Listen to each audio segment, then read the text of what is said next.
Okay folks, excuse my shaky hand here and taking this directly off the internet. Just hold that a second. This is a thing called the Digital Economy Bill. Okay, to get further security over privacy. The title here. This is from the BBC, or something linking to the BBC report. This is a BBC report anyway, of what they have to say. I'm going to play a little bit, stop a little bit, maybe make a comment, just in case anyone hasn't heard of this before. They passed it basically late Thursday evening.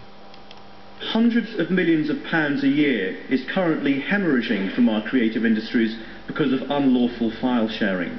This is not a harmless or victimless activity.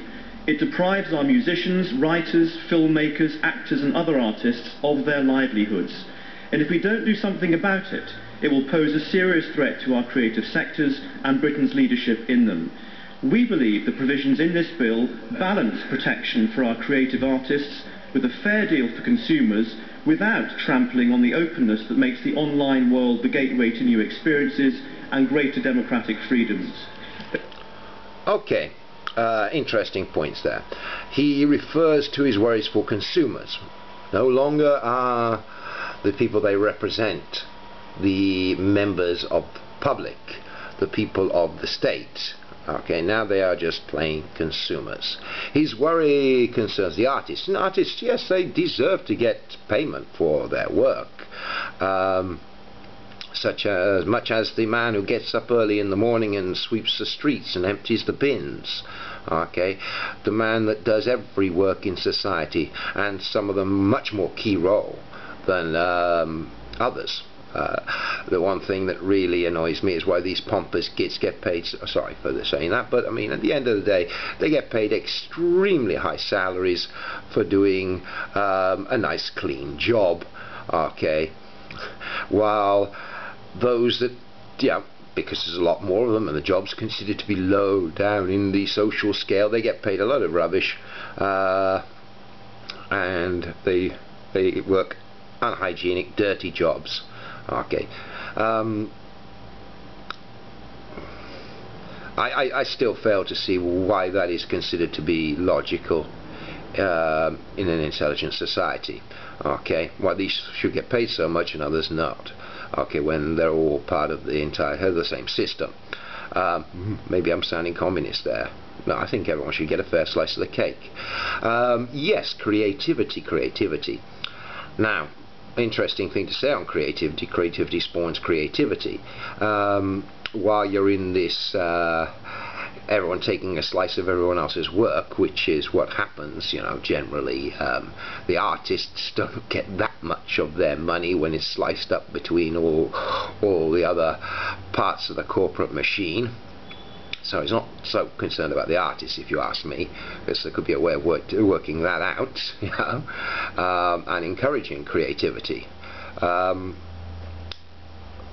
Then this says of basically not affecting diplomatic thought and growth and whatever. His exact words were, well, when I have an image in my mind and I want to share that image, John Lennon's Imagine All the People, which, to be quite honest, if you listen to the song, must have been for everyone, but that's copyrighted. Okay, so I mean, I can't share that instantly with you apart from trying to sing it myself, and that would just do the thing a dishonor. That's an example. Or an image from a film. Okay, while I'm trying to do this in a short thing, it's much easier to catch a 30-second image from a film, or put together a collage of images from films. I had a collage that I put together from 1984. It's been blocked all over the world. Okay, and really it was nothing more than a set of images, a short, maybe 2-minute collage of images from 1984, and if anything it was advertising 1984, but they blocked it from the entire world. I don't know why that would be. So I think it's a little risky. Anyway, I'm going to let it run on, just so you can see the end of it, and may comment again later. Sorting out digital radio switchover, which the Secretary of State's just talked about, giving ministers the power to switch over in 2015, yes, but without taking any of the difficult measures necessary to make it practical or possible. They ducked reforms to help our struggling local newspaper and radio sector. When local newspapers are closing every week, local radio stations are losing so much money their very existence is being cast into doubt. They ducked reforms to give Britain a credible path towards superfast broadband, leaving us languishing with one of the slowest broadband networks in the developed world. On to the issue of site blocking. If you look at the details, Madam Deputy Speaker, of new Clause 18, it still has many significant faults. No, I won't. Firstly, it penalises sites that facilitate access or that are used for or in connection with an activity that infringes copyright. Now that is far too wide-ranging and even puts sites like Google at risk. There is no indication that rights holders must take reasonable steps to notify the site owner before seeking an injunction. The proposed injunction would be indefinite, which is inappropriate, and injunctions, it appears, don't even cover all service providers, allowing infringing customers to simply move to different providers. Okay, so I mean that's basically an outline. Get on Google and Google Digital Economy Bill and see what else is being said about it. My view is, like I said, it's too open to be used to control any ideology, any thoughts.